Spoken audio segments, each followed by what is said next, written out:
What's up guys? Welcome back to the channel. Today I'm going to be doing a new comic book day top picks, and I'm pretty excited because there's two number ones on this list, and then I'll also be talking about a number two. So before I go too much further, make sure you hit the subscribe button and turn on the notification bell. That way you know every time that I upload a video.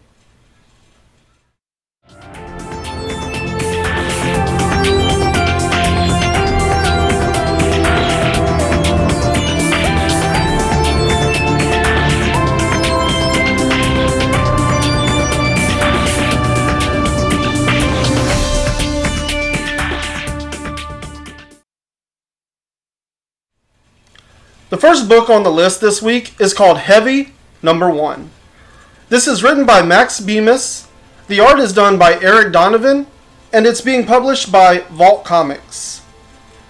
I really don't know too much about this book because it is a number 1, so I'm going in with a grain of salt, but what I do know about it seems super interesting.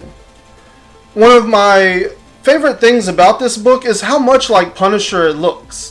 In fact, the main character has a Punisher-like design, and it looks like it's going to be all-out violent. The next book on my list this week is Stillwater number 1. This is written by Chip Zdarsky, the art is by Mike Spicer, and this is being published by Skybound. Nobody dies. In the town of Stillwater, that's not just a promise, it's a threat. Dive into a world of horror and intrigue in this new ongoing Skybound series. I'm going to be completely honest with you here. I've never read any of Chip Zdarsky. I've heard a lot about him. I followed him on social media, and he seems like a really great guy with great creative potential and a strong sense of writing. In fact, I think he's currently doing the Daredevil run that everybody speaks so highly about. I'm excited to go into this because I've never read any Chip Zdarsky, but because of how much I've heard, I know that I'm probably going to get a good read. I think this is also interesting because everything I hear about him is kind of like comedy and pop culture. And so I'm pretty excited to check this out because it sounds more like a Jeff Lemire book, which is also someone I've never read. And I think that this could be an interesting turn for Chip. So I could be completely wrong. Maybe he's writing horror stuff all the time. But based on this description, Stillwater sounds like a small town horror. And that is not something I'm familiar with Chip doing. So I'm excited to see how he handles this and what this property could potentially turn into. And then of course on top of that, it's being published by Skybound, who I've really come to enjoy books from. And I really appreciate what they're doing within the industry as a whole. The final book that's coming out this week that I have on my list is called Big Girls number 2. And I really enjoyed the first issue of this. It came out, it doesn't feel like a month ago, so it's probably like 2 to 3 weeks ago. But this is written and illustrated by Jason Howard, and it's being published by Image Comics. So this is kind of a one-man team. As far as I understand, this is a limited series, so probably 5 issues. And I think that's going to make for a really tight, concise story. Because as I went back and reread the first issue to prepare for the second one coming up, one thing I noticed is there's a lot of tiny breadcrumbs that I had completely overlooked the first time I read this, or maybe I even forgot them by the time that I went back to reread. But that being said, this whole story feels very well planned and constructed, and it seems like we're definitely going to get something that is concise and tells a solid story. So in the first issue, we found out about the mistake, and the mistake is treated like an event where scientists were maybe discovered a what they call a mega-organism, and it seems to create a mutation in boys and girls. Unfortunately for boys, the mutation is very negative. It turns them basically into giant monsters, and I guess the females are unaffected by the mega-organism, so although they do still grow into a giant size, they don't turn into an actual monster.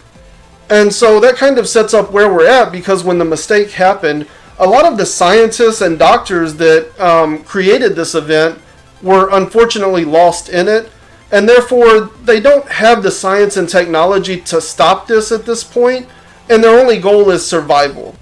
The leftover remnants of the government put together this special group that reminds me a lot of the Men in Black, And what they have done is teamed up with some of the girls that have grown into giants, and they've created this this area called the Preserve. So there's a lot of like intact buildings and stuff, basically like a city center. And the girls have defended and cleared out this area for them. So now the humans can live here on the Preserve, and they have this this ring of towers that they use as an early alert system. That way they can send out the big girls to stop the jacks before they get too close to the city and cause any harm or damage to the structures or the people. So in the first issue, we saw Ember. She is one of the big girls. She's kind of new to the squad. She doesn't have a lot of experience, and she went out on a field mission, and that's the things that she saw on the field mission kind of created some internal conflict for her. She believes what they're doing to protect the people is right, but maybe the extremes they have to go to sometimes she doesn't necessarily agree with. So I'm excited to see how her character develops and tries to break out of this. The Preserve is an organization that will take these young boys, the baby boys, they take them and put them outside of the boundaries of the Preserve.